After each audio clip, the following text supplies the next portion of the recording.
Hey folks, hope you're doing well today. Today I wanted to talk about tool rolls or tool bags. You know, what do you carry? Do you even have one? I see a lot of posts on like Facebook and different forums, people asking, what do you have in your tool roll or your tool bag? Well, the truth of the matter is there's going to be some tools that are universal to all bikes, like an 8, a 10, a 12 wrench, 8, 10, 12 sockets, that kind of thing, so there's some things that are a little different, like axle sizes. For instance, on my Honda 300, the rear axle is a 24 and a 17, and the front is a 14 millimeter Allen.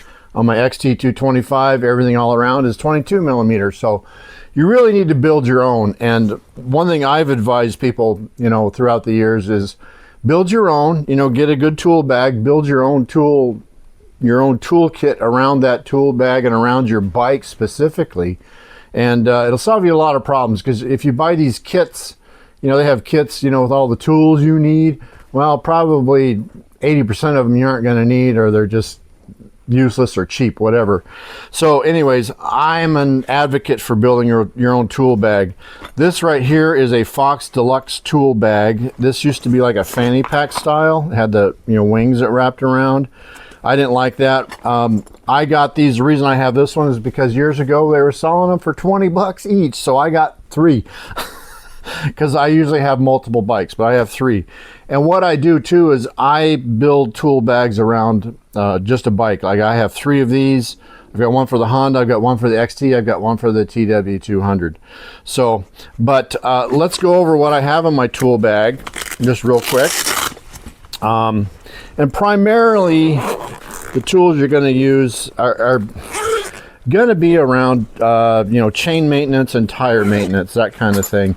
If you have a flat tire, it's going to depend on whether you have tubes or tubeless, right? I have tubes, so I carry a patch kit right here, and also along with those, I have a bicycle pump and an air pump, and sockets, of course, but also tire wrenches. Now what I've done here, since I didn't want to buy specific wrenches for the Honda, I had these laying around. I had a 17 and a 24, and this was the open end, this is the box end. These are steel. They're just cheap ones I had laying around, that I never use. So I just made my own little spoon out of it. I took this Motion Pro spoon, laid it over, ground it down, and voila, spoon. Not very pretty, but I know it'll work, So tire wrenches, you got to get your axle wrenches just right for your bike. And along with that, I'll show you the socket I have for my front axle. This was a 14 millimeter that I had in a set. I rarely use a 14 if ever. When I'm doing auto repair, rarely. So this was a 1/2 inch socket drive. I cut it off, drilled a hole in it and through the middle, so it just lightens it up. And along with sockets, one thing I would say is a must-have tool is a T-handle. I love this thing. I use this all the time. I mean all the time. It just comes in super handy. As you can see, it's got 3 ends, so I can have a 10, a 12, and here's an 8 right there. And these are nice because if you want to torque down like your pinch bolts on your front axle, you can do that. For my front axle, this 14, I drill this hole so I can go through here and I can loosen that up. And when I first did this, I was like, well, am I going to be able to torque it down to spec? Which on the front axle on the Honda is 51 foot-pounds, and I just gave it one ugga-dugga basically, and I was at 53 foot-pounds. So this is plenty strong and rigid to handle that. So, and I do also, where's that 1/4 inch? I typically try and not use Phillips bits or JIS. If I have one that's a Phillips or JIS, I change it out for this. If you can see here, this is a kind of like a flathead bolt, 6 millimeter with a 4 millimeter Allen. So typically I don't ever carry a Phillips. I don't want those at all. Let me put this back in here. I do carry a screwdriver. It's kind of curved a little bit. This is for my master link, my clip style master link, so I can get that off easily. And spark plug wrenches. Now with the Honda, I'm not sure what's going to work yet, either this style or this style. But you might want to have a spark plug wrench, spark plug socket, I should say. Zip ties, of course. A knife. This is a simple knife I got from Walmart. Just folds out. It's kind of nice and handy and compact. It's got a belt clip on there, so I can put it in there.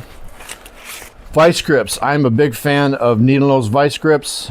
Years ago, I was on a trip and my shift lever broke, and I didn't know it till I needed to downshift, and there was nothing there. A buddy had needle nose vice grips. This one's real small. You can see it fits in my hand. This is Vice Grip brand, and I was able to get into second gear using the vice grips and rode the rest of the trip in second gear until I got it fixed. Must have, in my opinion, vice grips. Zip ties, of course. Wire cutters to cut off your zip ties or wires or whatever. And if you notice here too, I have these tool tubes. These are real nice and handy. I'm a machinist, so I have access to these tool tubes. I did try to find these online, but had not much luck. So if you have a machinist friend, or if you can go to a machine shop near you, say, hey, do you have any tool tubes that I can have? Because usually they throw them away. We throw them away. I just get these out of the garbage. But they're nice and handy. They keep your tools nice and dust-free and somewhat dry. They're kind of a twist lock, as you can see, so I can't pull that apart. I have to twist it, pull it apart. But that's real handy for storing tools. Another thing I really like to do, like with my sockets, where's my other sockets? Here they are. As you can see here, I got these magnetic inserts for my sockets. So like this is the 14 millimeter is for my Honda drain plug. So with that magnetic insert in there, I can be somewhat comfortable knowing that my my drain plug's not going to drop off into the abyss or onto the ground and get all dirty, yucky, mucky. So other things that are kind of must-haves in my opinion.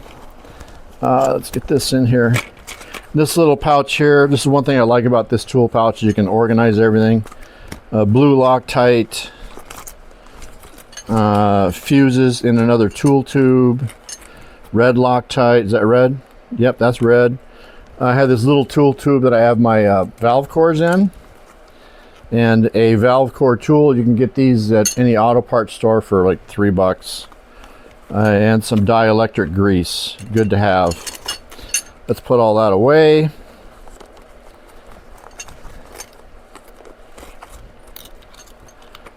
So as you can see, this little pouch is pretty handy. And it's pretty tough. Lay those aside, sockets aside. In this pouch here, I carry just your universal tools. Allen wrenches, of course, just a small set, all you really need. 6543 is all I ever use. It can be handy to carry like some steel weld. If you get a case puncture, you can see I've used this before. And of course, a 10 and a 12, because typically your adjuster blocks for chain maintenance is a 10 and a 12.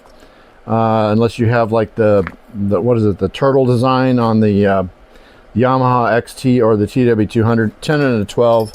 These are just stubbies that I had that just laying around. Spoke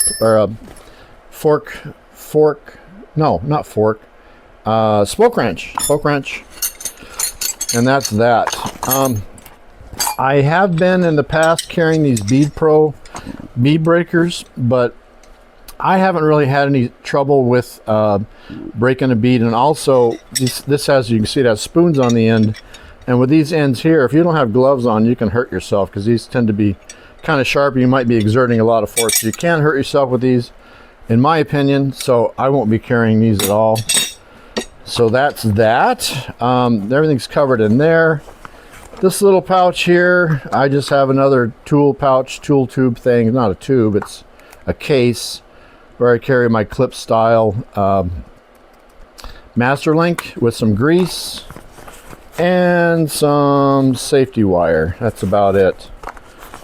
Safety wire. Just put that away. I like to keep everything organized. That's one thing I love about this tool pouch, tool bag, is I can keep everything fairly well organized. As far as